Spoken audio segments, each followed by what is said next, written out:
Hello, this is Sondra Oster Baras bringing you a few words of Bible from the heart of Biblical Israel.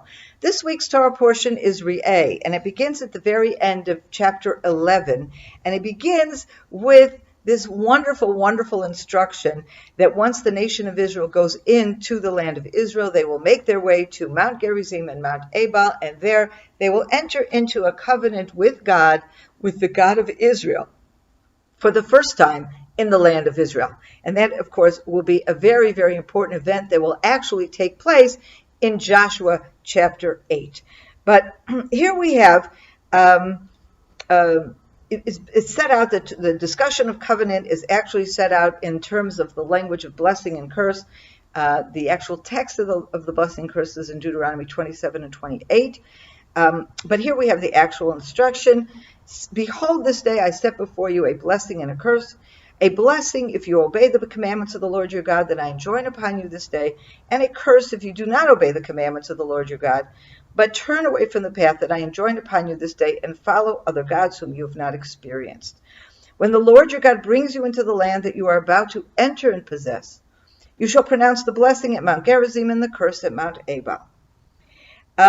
So here we have a very monumental event that is going to take place in between these two mountains, Mount Ebal and Mount Gerizim. And actually what will happen is half the nation will be up the slopes of Mount Ebal, half the nation will be up the slopes of Mount Gerizim, and they will all be paying attention to what's going on in the middle, in the valley below, which is actually the city of Shechem.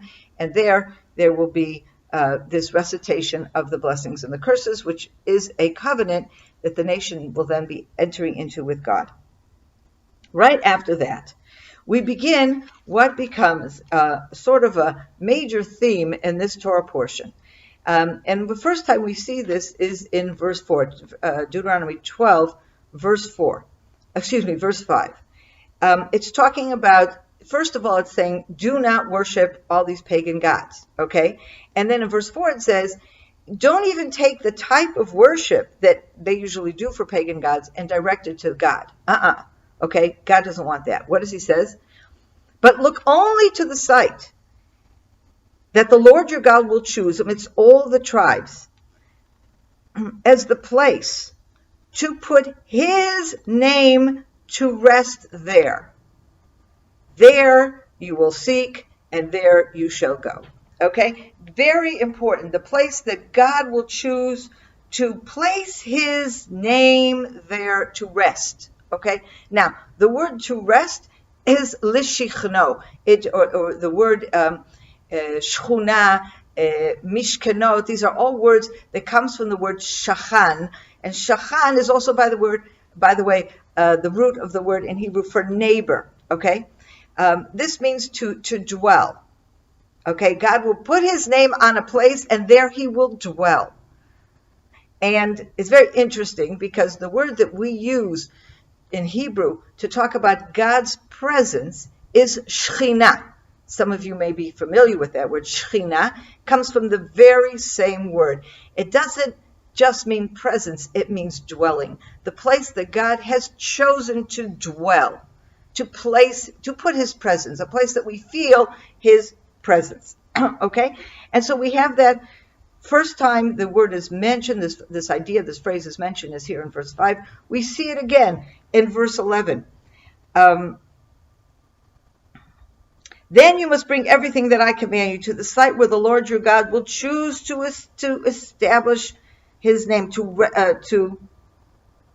rest his name there. Okay, I am changing the English translation because it is not accurate, okay? Because it's not using the same word each time for the word l'shachno. Every single time that we're seeing this, we're seeing two things in Hebrew repeating themselves, placing his name and this idea of l'shaken or l'shachno, to have it dwell there.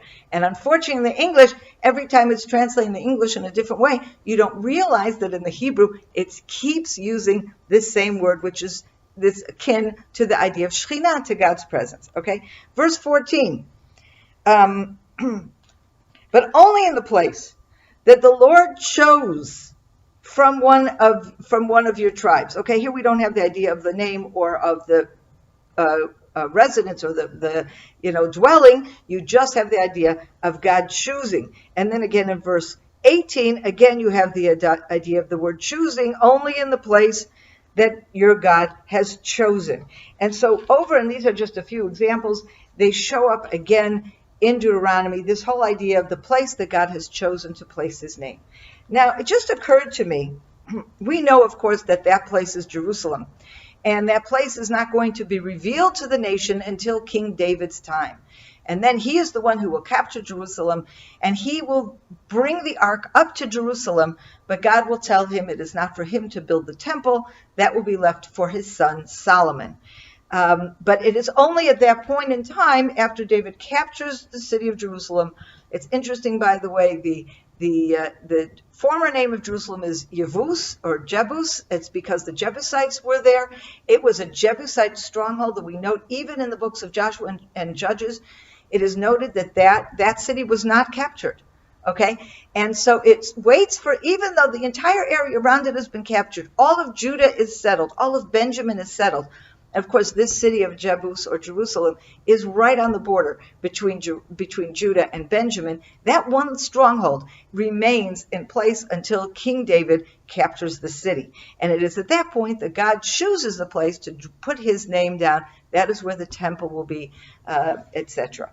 But what I find very interesting, if you look at the connection here, at the end of chapter 11, we have the promise of the covenant that will happen at Mount Gerizim and Mount Ebal, following by this promise of another place where God will place his name. Now, the Samaritans, their tradition, these are people who are not Jewish, although it's possible that they many eons ago did assimilate with some of the remnants of the northern kingdom.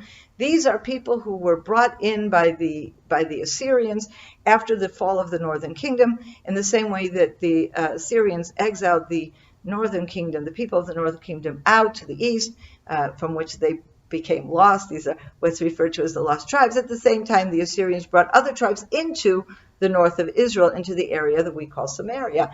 And these people became people, and they are today referred to as the Samaritans. There's a reference to them in the 2 Kings chapter 17. This is, if you're interested to see how they begin, look there. But one of the things that is very interesting is, and there is a small remnant of Samaritans today, about 1,000 Samaritans, half of whom live on Mount Gerizim. Now, Mount Gerizim for them is a holy mountain, and they dispute the fact that Jerusalem is holy. And they believe that the original temple was actually built on Mount Gerizim. And if I look at these verses, I can see where they might have gotten that wrong impression, because at the end of chapter 11, we're talking about Mount Gerizim and Mount Ebal as these very special mountains where there's a covenant. And then in chapter 12, we have suddenly some place where God is going to place his name.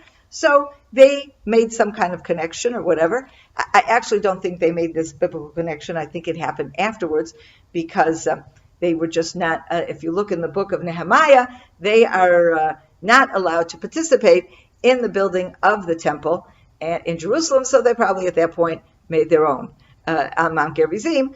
But in any case, it's very interesting that you have this proximity between Mount Gerizim and this idea of a place where God will choose to place his name. Interestingly enough, in the Samaritan Bible, where it says here in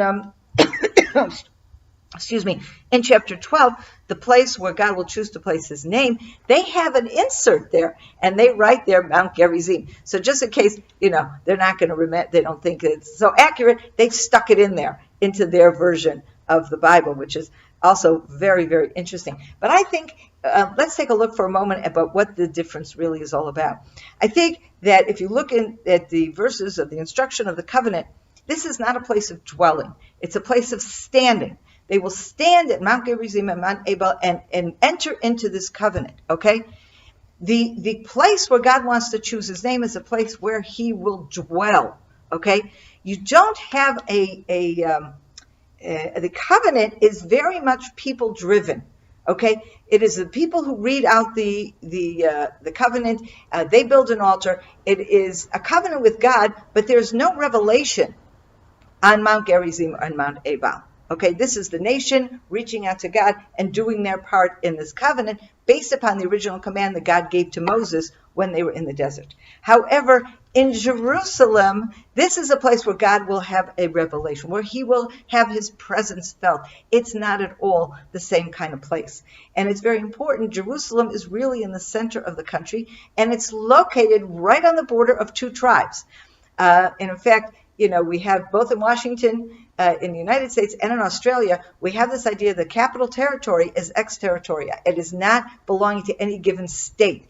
And I think Jerusalem is where they got the idea from, because Jerusalem is on the border between Judah and Benjamin. No one state could say, it's mine, the capital is in mine. And of course, Mount Gerizim is right in the middle of the tribe of Ephraim. So this is just a few perspectives so that you might want to take with you when we're talking about the Mount Gerizim, the covenant that happens on those very special mountains on the one hand, and Jerusalem, where God's name, where God's presence will dwell for all eternity. Have a wonderful weekend. Shabbat Shalom. I hope you enjoyed that video, and we'd like to be sure you're getting all of our video content. So just click on the subscribe button below, as well as on the notification bell. And that way you will have easy access to all our material. We look forward to staying in touch with you. God bless you, and have a wonderful day.